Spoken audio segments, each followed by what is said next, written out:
El libro de Éxodo es el segundo libro de la Biblia. Continúa la trama del libro anterior, Génesis, que terminó con el nieto de Abraham, Jacob, guiando a su familia de 70 personas hacia Egipto. El 11º hijo de Jacob, José, había sido ascendido a ser el segundo al mando en Egipto. Él había salvado a toda su familia de una hambruna. Faraón, el rey de Egipto, le ofreció a su familia que vinieran a vivir allá como un refugio seguro. Tiempo después, Jacob muere en Egipto y también José y todos sus hermanos. Pasan alrededor de 400 años y la historia del Éxodo comienza. Ese nombre se refiere al evento que ocurre en la primera mitad del libro, el Éxodo de Israel desde Egipto. El libro tiene una segunda mitad que tiene lugar al pie del monte Sinaí. En este video solo enfocaremos la primera mitad, donde siglos han pasado. Israel fue fecundo, se multiplicó y llenó la tierra. Esta frase es un eco intencional de la bendición que Dios le dio a toda la humanidad en el jardín del Edén. Nos recuerda de la gran historia bíblica hasta ahora. La humanidad perdió la bendición de Dios por su pecado y rebelión. Así que Dios escogió a la familia de Abraham como el medio a través del cual restauraría su bendición para todo el mundo. Pero el nuevo faraón no ve a Israel como una bendición. De hecho, él piensa que este grupo creciente de inmigrantes israelitas es una amenaza para su poder. Igual que en Génesis, la humanidad se rebela contra la bendición de Dios. Aquí, Faraón intenta destruir la fuente de bendición de Dios, los israelitas. Él los esclaviza brutalmente, obligándolos a trabajos forzados, y luego ordena que todos los niños israelitas fueran ahogados en el río Nilo. Faraón es, hasta ahora, el peor personaje de la Biblia. Su reino ejemplifica la rebelión de la humanidad contra Dios. Faraón ha redefinido el bien y el mal de acuerdo a sus propios intereses, que aún el asesinato de niños inocentes se ha convertido en algo bueno para él. Ahora Israel clama por auxilio contra esta nueva Babilonia y Dios responde. En primer lugar, Dios da vuelta a la maldad de Faraón, cuando una madre israelita lanza a su hijo al río Nilo, pero en una cesta. Él flota sin peligro hasta donde está la propia familia de Faraón. Él es llamado Moisés y crece hasta convertirse en el hombre que Dios usará para vencer la maldad de Faraón. En la famosa historia de la zarza ardiente, Dios se le aparece a Moisés y le manda ir delante de Faraón y ordenarle que libere a los israelitas. Dios dice que él sabe que Faraón se resistirá, así que traerá su juicio sobre Egipto en forma de plagas. Luego, Dios también dice que él endurecerá el corazón de Faraón. Entonces, se nos presenta la siguiente parte importante de la historia, la confrontación entre Dios y Faraón. ¿Qué significa eso que Dios dice que Él endurecerá el corazón de Faraón? Es muy importante que leamos esta sección de la narración muy cuidadosamente y en secuencia.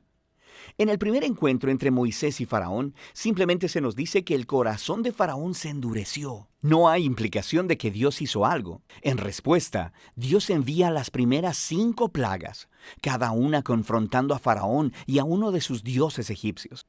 Cada vez, Moisés le ofrece una oportunidad para que Faraón se humille y deje ir a los israelitas. Pero después de cada plaga, se nos dice o que Faraón endureció su corazón o que su corazón se endureció. Lo está haciendo de su propia voluntad. Finalmente, es con el segundo grupo de 5 plagas que empezamos a escuchar cómo Dios endureció el corazón de Faraón. El punto de la historia parece ser este.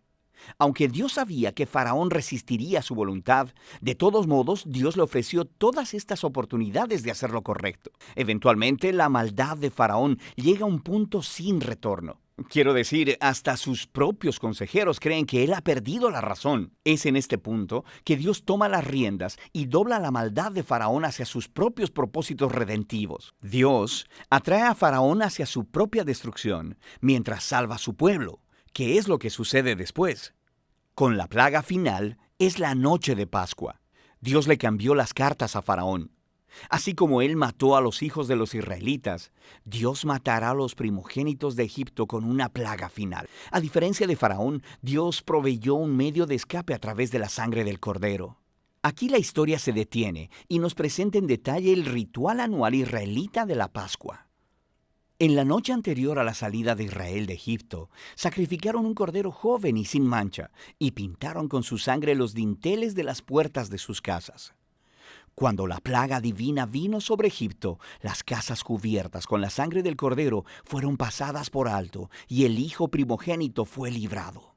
Así que cada año después de eso, los israelitas recrean esa noche para recordar y celebrar la justicia y la misericordia de Dios.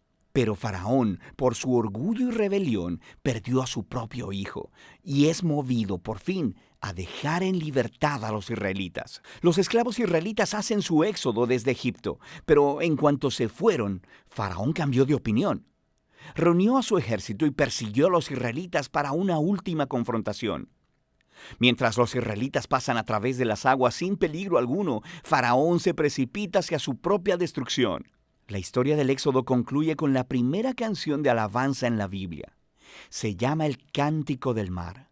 La última línea declara que el Señor gobierna como rey. La canción cuenta poéticamente sobre qué trata la historia del reino de Dios. Se trata de cómo Dios está en una misión para confrontar el mal en este mundo y redimir a aquellos que están esclavizados por ese mal. Dios llevará a su pueblo a la tierra prometida, donde su divina presencia vivirá con ellos. Esta historia muestra cómo se ven las cosas cuando Dios es rey sobre su pueblo. Después que los israelitas cantan su canción, la historia da un gran giro. Los israelitas están viajando a través del desierto hacia el monte Sinaí. Tienen hambre, están sedientos y empiezan a criticar a Moisés y a Dios hasta por haberlos rescatado. Ellos dicen que extrañan los buenos tiempos en Egipto. Es una locura. Dios, en su misericordia, provee a Israel alimento y agua en el desierto. Pero estas historias oscurecen el panorama. Nos comenzamos a preguntar, ¿podría ser que el corazón de Israel sea tan duro como el de Faraón? Ya lo veremos. Por ahora, esa es la primera mitad del libro de Éxodo.